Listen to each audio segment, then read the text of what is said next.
Bien, ahora la plática es del diagrama fasorial del transformador.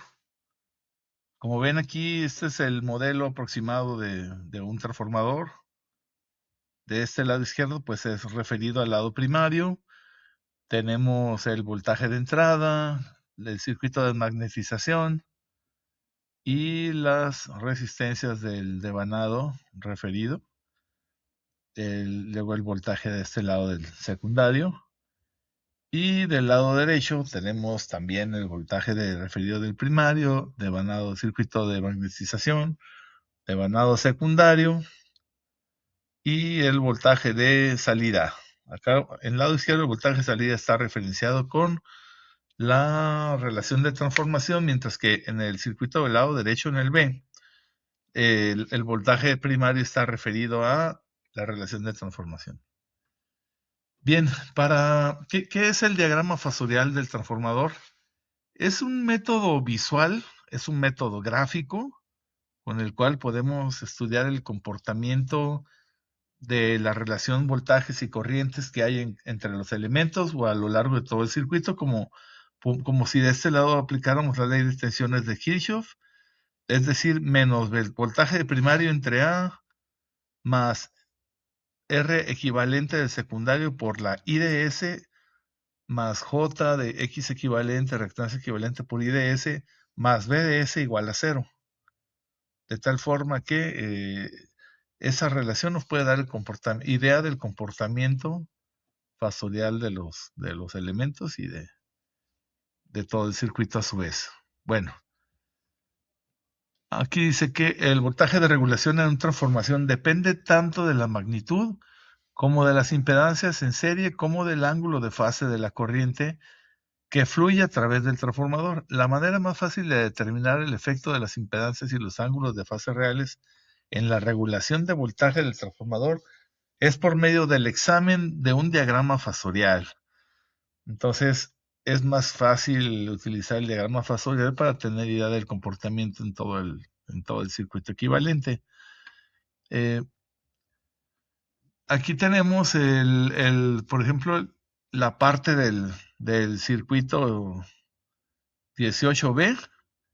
Y bueno, aquí dice, en todos los diagramas fasoriales siguientes, se supone que el voltaje fasorial BDS, ese de aquí, está en un ángulo de 0 grados, es el que usualmente se deja fijo a 0 grados, a la horizontal. Y todos los demás voltajes y corrientes se comparan con esa referencia. Entonces, como dijimos, ley de tensiones de Kirchhoff aquí, y tenemos esta expresión, y de la cual en la siguiente figura, aquí se muestra el diagrama fasorial de un transformador que opera con un factor de potencia en retraso, es decir, esta corriente que va por aquí, en el circuito externo, en el lazo externo, está en retraso con respecto al voltaje fijo aquí a la horizontal. Entonces, dice aquí que es fácil ver que el voltaje primario entre la relación de transformación es mayor que el voltaje de alimentación. Entonces, esto quiere decir que de aquí el diagrama, ¿verdad? Para cargas en retraso, por lo que la regulación de voltaje con un transformador con carga en retraso deberá ser mayor a 0. Lo ideal en transformadores óptimos es que sea igual a 0, ¿verdad? Pero esto no es posible. Vamos a la figura 227b.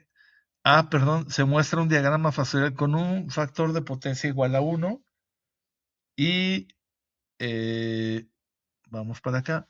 Este es un factor coseno de 0 es igual a 1, es decir, están en fase estos dos de aquí, y el diagrama fasorial es el siguiente. Entonces, una vez más, el voltaje en el secundario es menor que el voltaje en el primario, por lo que la regulación de tensión nos va a dar mayor a 0.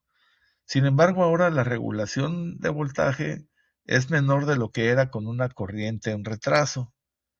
Si la corriente secundaria está en adelanto, el voltaje secundario puede ser en realidad mayor que el referido en el voltaje primario. Si esto sucede, el transformador en realidad tiene una regulación de voltaje negativa. Vamos a la figura 227b, que sería esto de acá. Entonces vean el comportamiento aquí, la corriente está en adelanto con respecto al voltaje Bs. Y entonces esto nos daría una regulación de tensión negativa. Bueno, hasta aquí es la plática breve y continuamos con eficiencia de un transformador en la siguiente. Gracias.